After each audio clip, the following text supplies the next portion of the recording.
Welcome everyone to Making Magic with Bree. So we're going to do something different for the lunar letters in 2022. I am actually going to send out a video each month teaching you how to create a little bit of magic on your own, in your own home. And we're going to start with one of the pieces of magic that I was first introduced to when I was very young. And this is working with devotional candles. You might also know them as vigil candles or novena candles. And these are one of my favorite magical go-tos. So we are going to learn how to dress, bless, and set devotional candles for all kinds of purposes today. So enjoy, and as always, leave me a comment if you have a question or an insight that you'd like to share. I always love to hear from you. Okay, so we have our devotional candle, and this is a candle that I picked up at my local grocery store. Those of you who do not live in areas where there are a lot of practicing Catholics may have to special order these candles, but typically if you have a Hispanic area of town, you'll be able to find them in the stores there.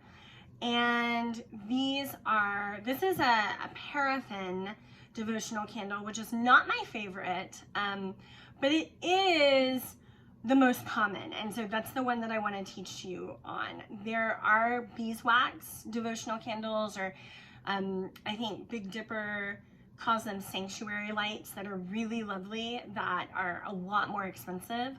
This is like, $2.50.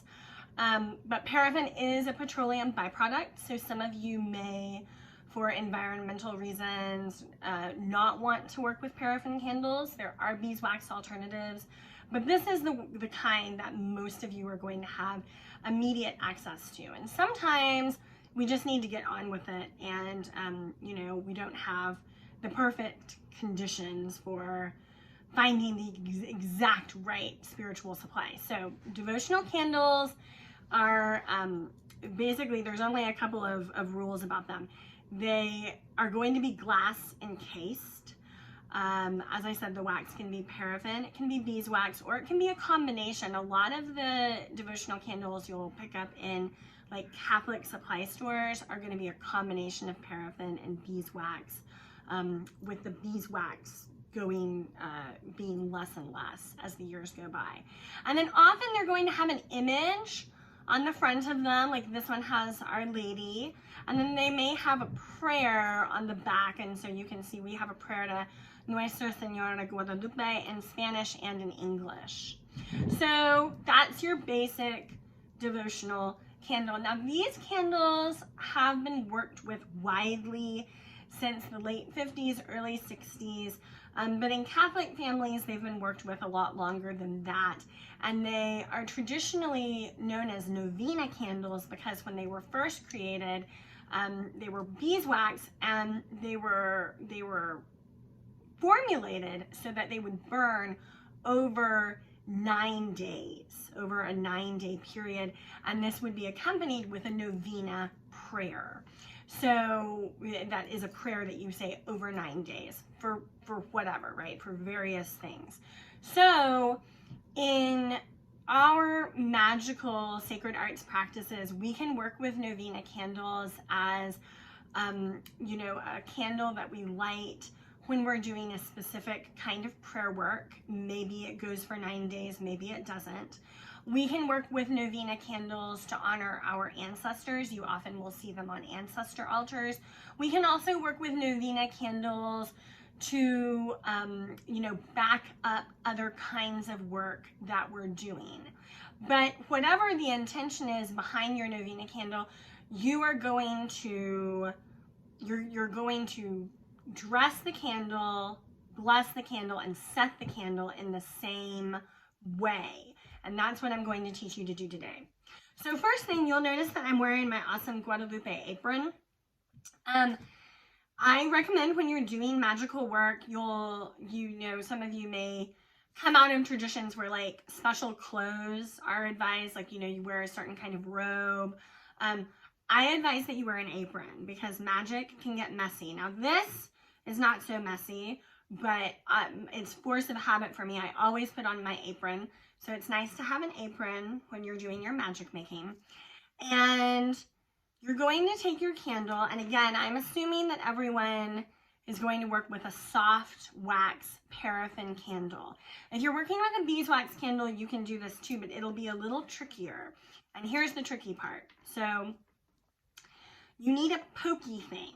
You need something, and I'm showing you my knife. You need something that is going to allow you to poke holes in the candle. Now, some people will use a pen like this. Some people will use a chopstick. You can use an ice pick. You can use a, you know, like a skewer, like a shish kebab skewer.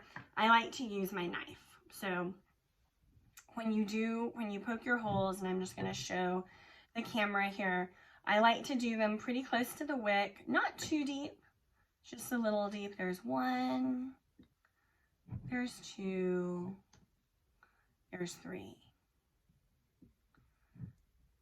and then there's four. I like to do 4 right around the wick. All right, and I'll, you know, tap off any wax needs to be tapped off.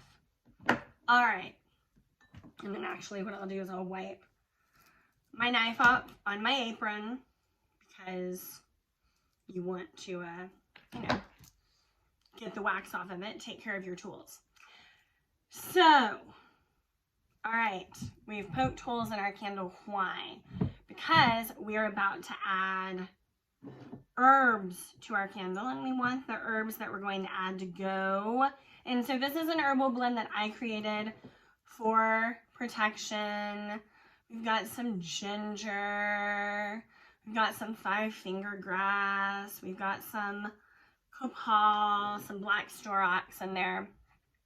All right, so when you sprinkle the herbs on your candle, you can see I haven't just sprinkled a whole lot. I'm not covering the top of the candle. I'm just doing like a tiny little pinch. And this is, I'm setting this candle for protection. So I'm using a blend of herbs that is aligned with that intention. Now, I'm going to add some oil.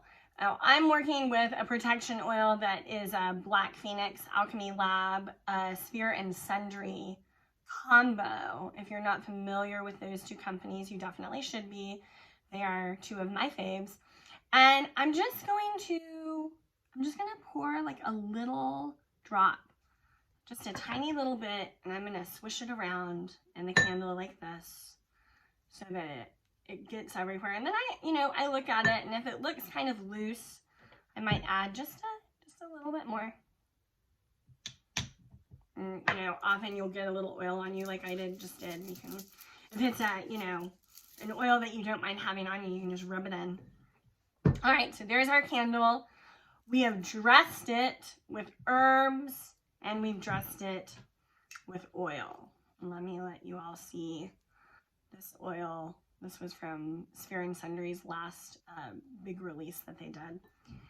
All right, now, this is optional, but y'all know me. We have to add a little bit of shiny shine. So I'm adding some glitter to my candle because I want, and I'm not adding a ton. I'm actually tapping it pretty vigorously because this glitter is almost out. And so you can see now it has a little shimmer. Okay, so there's our candle. So now I'm going to, now I've dressed it, right? That's the dressing of the candle has been completed. Now I'm going to fold my hands over it, and I'm going to become quiet, and I'm going to feel into my intention that this candle is lit for protection. And if I have someone specific in mind that I'm protected, I'm going to bring up their image in my mind and in my heart, and I'll pray quietly over the candle.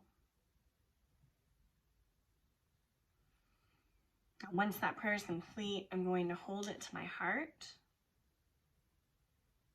and then I'm going to bring it up to my lips and kiss it lightly. then set it back down. Another way to seal the prayer is once you've prayed over it, cap your hand like this and you can knock 1, 2, 3. Those are both traditional ways. I'm going to make sure that the wick is upright. And if the wick looks funky or if it was super long, I would trim it. I don't need to do that today, but if I did, I would.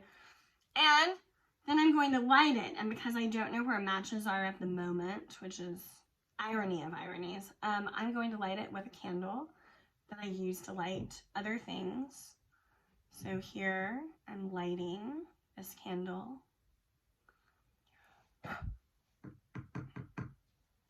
And now we have a candle that has been blessed, dressed, and set.